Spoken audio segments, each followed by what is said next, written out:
Hey everyone, कैसे हैं आप सब। आई होप आप सब अच्छे होंगे। तो हमने पॉलिटी का अपना लास्ट टॉपिक रिट्स देखा था, जिसमें मैंने आपको बताया था कि 5 तरह के रिट्स होते हैं।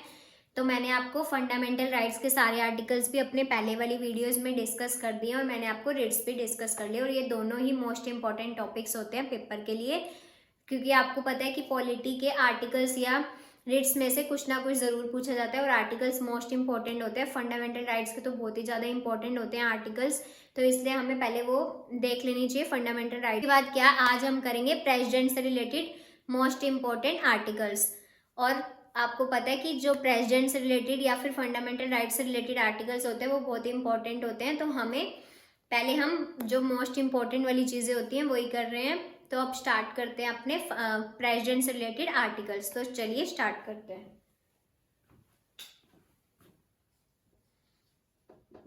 Articles related to president। Article 52 हमें क्या कहता है कि हमारे इंडिया में एक प्रेसिडेंट होना जरूरी है।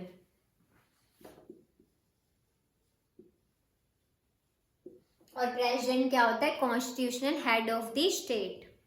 और उसके बाद आर्टिकल 53 हमें क्या कहता है? Power of union.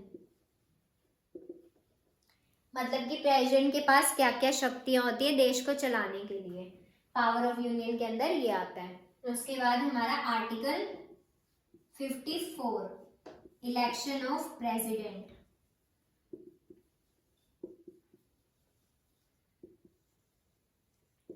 प्रेसिडेंट का इलेक्शन कैसे होता है? पब्लिक उनको डायरेक्टली जाके तो वोट नहीं कर सकती है, तो क्या होता है इनका जो ये होता है इलेक्शन, वो कैसे होते हैं? Indirectly elected. जो हमारे प्रेसिडेंट होते हैं वो इनडायरेक्टली इलेक्टेड होते हैं। तो मैं यहाँ पे लिख रही हूँ इनडायरेक्टली इलेक्टेड।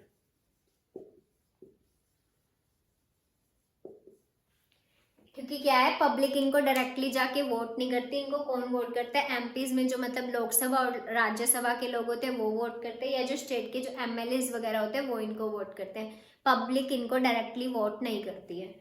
आर्टिकल 54 हमारा क्या है? Election of president. आर्टिकल 52 में हमारा प्रेसिडेंट होना बहुत जरूरी है। आर्टिकल 53 में पावर ऑफ यूनियन, मतलब उनको उनके पास क्या क्या शक्तियां होती है देश को चलाने के लिए। और आर्टिकल 54 में इलेक्शन ऑफ प्रेसिडेंट, प्रेसिडेंट का इलेक्शन कैसे होता है? हमारा इनडायरेक्टली इलेक्टेड होते हैं ये। उसके बाद आर्टिकल 55 क्या है हमारा? Election procedure. इसका क्या क्या प्रोसीजर होता है इलेक्शन का। उसके बाद आता है हमारा आर्टिकल 56 के अंदर क्या आता है? Office term. मतलब कि इसके अंदर क्या है? इनका टेन्योर प्रेसिडेंट का कितने साल तक के लिए होता है? 5 ईयर्स तक के लिए।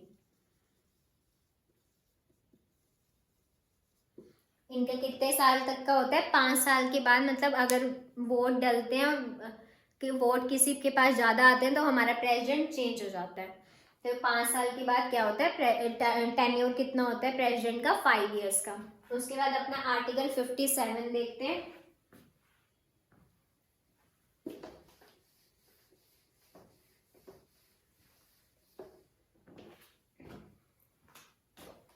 आर्टिकल 57 क्या है हमारा?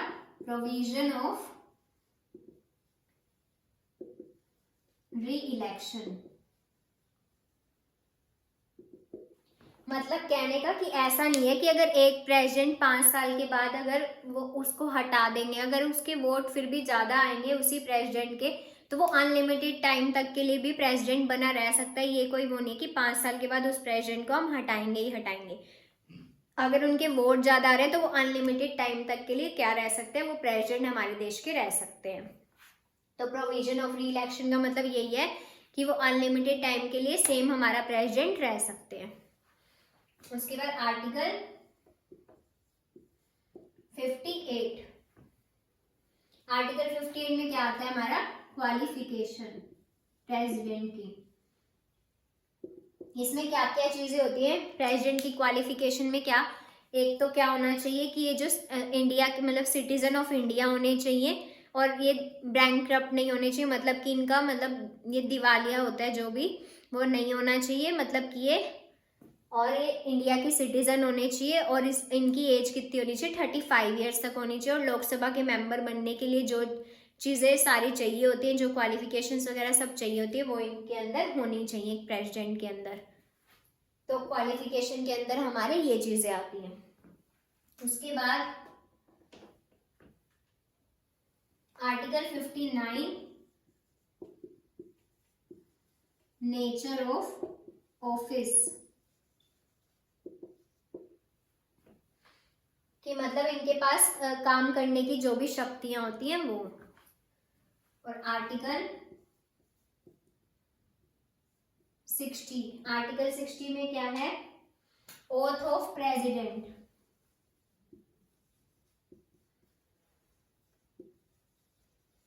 मतलब कि प्रेसिडेंट की जो शपथ वगैरह दिलवाते हैं वो।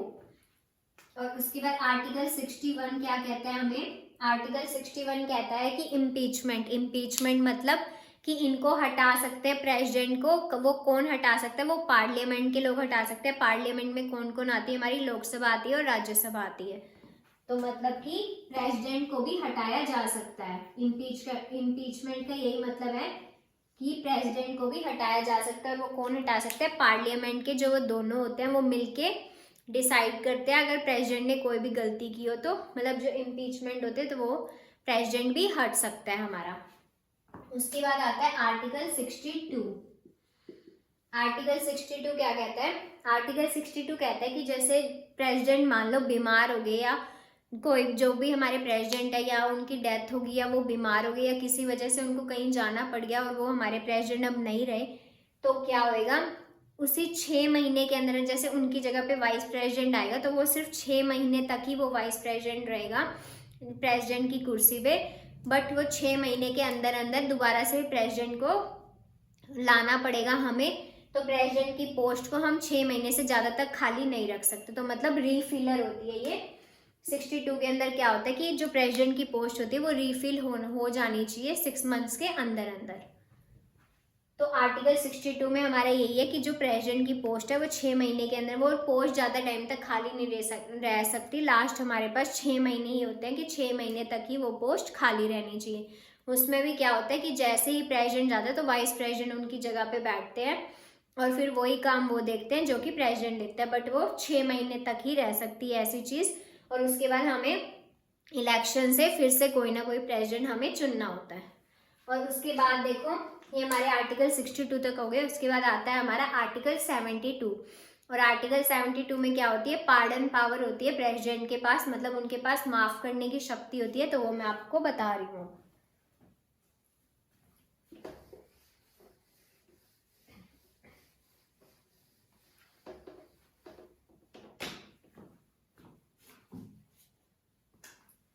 आर्टिकल 72 में क्या होती है, पार्डन पावर। पार्डन पावर होती है। और पार्डन पावर का मतलब होता है कि इनके पास माफ करने की वो होती है, पावर होती है। कि जैसे मान लो कोई क्रिमिनल है तो उसकी सजा वो कम भी कर सकते हैं, ज़्यादा भी कर सकते हैं। और इसके 5 पार्ट्स होते हैं तो वो मैं आपको बता रही हूँ। कितने टाइप्स होते हैं इसके, टाइप्स होते हैं इसके 5। फर्स्ट तो होता है इसका पार्डन ही होता है। और पार्डन का मतलब होता है पूरी तरह से माफ कर दी इन्होंने, मतलब किसी की जो वो है, मान लो कोई क्रिमिनल है उसको उसकी सजा उन्होंने पूरी तरह से माफ कर दी तो वो पूरी तरह से पार्डन कर दिया, ठीक है। और कॉम्यूटेशन में क्या होता है, सेकंड होती है हमारी कॉम्यूटेशन। मतलब ये पावर प्रेसिडेंट के पास होती है 5 तरीके की। फर्स्ट में तो वो क्या करते हैं कि बिल्कुल सजा को माफ ही कर देते हैं। और कॉम्यूटेशन में क्या होती है कि जैसे सजा, बड़ी सजा को छोटी सजा में बदल देते हैं। मैं यहाँ पे लिख देती हूँ, बड़ी सजा को छोटी सजा में बदल देना।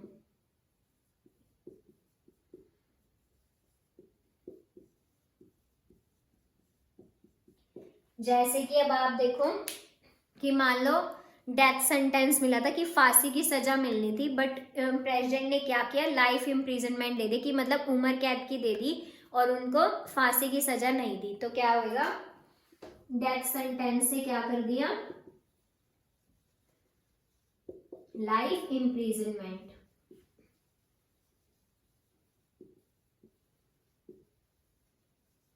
मतलब कि क्या कर दिया, बड़ी सजा को, थोड़ी सजा को कम कर दिया, मतलब छोटी कर दी, कि फांसी की सजा ना देके क्या कर दिया, उम्र कैद कर दिया। उसके बाद थर्ड होता है हमारा, थर्ड क्या होता है हमारा, रेमिशन।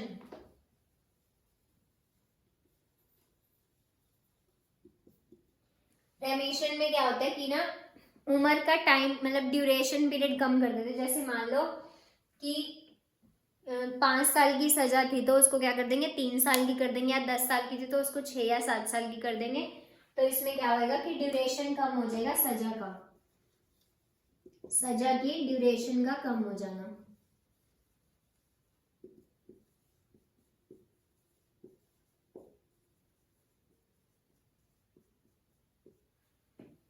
उसके बाद दो और हैं,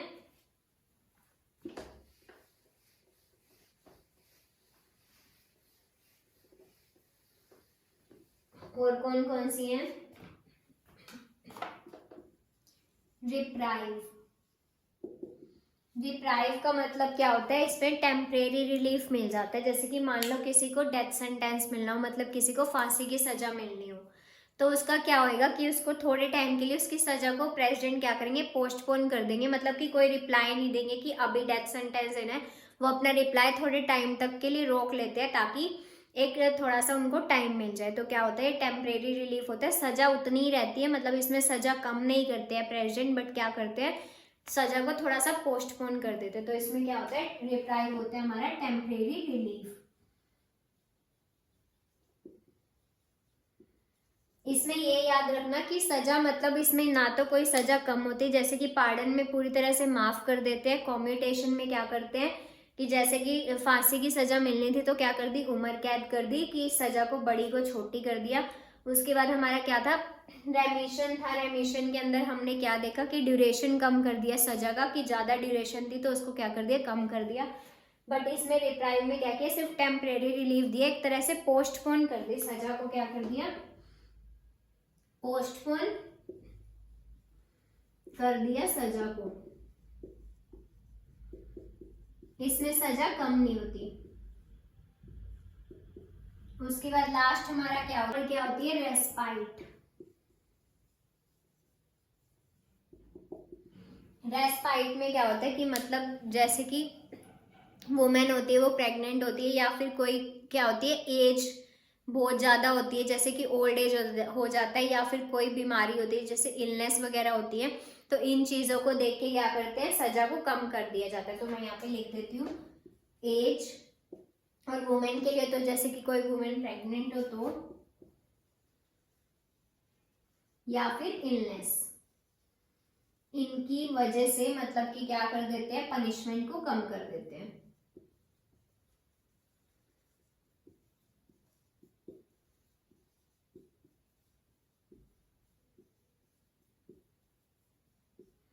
तो हमने आर्टिकल 72 के अंदर क्या देखी, प्रेसिडेंट की पार्डन पावर, जो कि 5 तरह की होती है। फर्स्ट क्या होता है हमारा, पार्डन, जो पूरी तरह से माफ कर देते हैं। कॉम्यूटेशन में क्या होती है, सजा, बड़ी सजा को छोटी सजा में कर देते हैं कन्वर्ट। जैसे कि हमें डायरेक्ट फांसी दे जाने वाली थी तो क्या कर दिया, उम्र कैद कर दिया, फांसी नहीं देंगे। और उसके बाद हमारा क्या था, रेमिशन था, उसमें क्या था कि ड्यूरेशन को कम कर देंगे।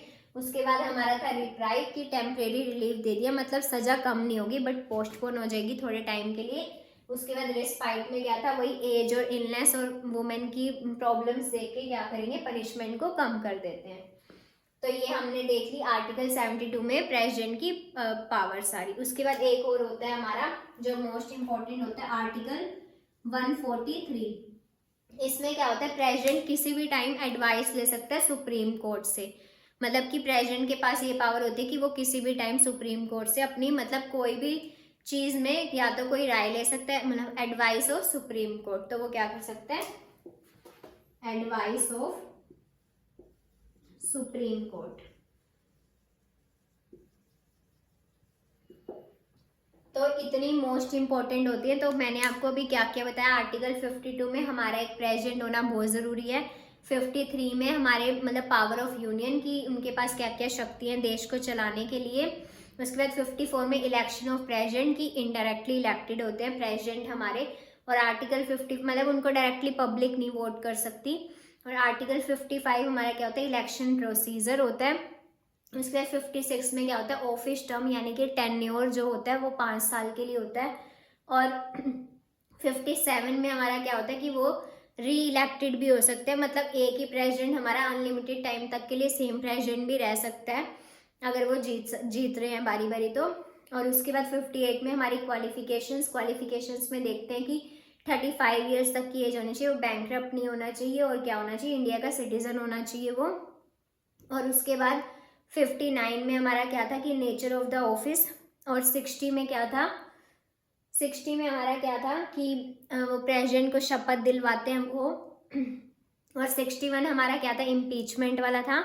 और 62 में मैंने आपको क्या बताया था कि मतलब जो प्रेसिडेंट की पोस्ट है वो 6 महीने से ज़्यादा तक के लिए खाली नहीं रह सकती, वो साथ के साथ प्रेसिडेंट को इलेक्ट करवा दें, मतलब प्रेसिडेंट की जगह पे और कोई प्रेसिडेंट आ जाना चाहिए अगर प्रेसिडेंट की डेथ वगैरह हो जाती है या वो बीमार होते हैं किसी वजह से वो उस कुर्सी पे नहीं रह पाते हैं तो। और उसके बाद मैंने आपको बताया आर्टिकल 72 की पार्डन पावर, जो कि 5 तरीके की थी, पार्डन, कम्यूटेशन, रेमिशन, रिप्राइव और रेस्पाइट। और उसके बाद हमने आर्टिकल 143 में क्या देखा कि वो किसी भी टाइम सुप्रीम कोर्ट से एडवाइस ले सकते हैं। ये हमारे थे मोस्ट इंपॉर्टेंट आर्टिकल्स।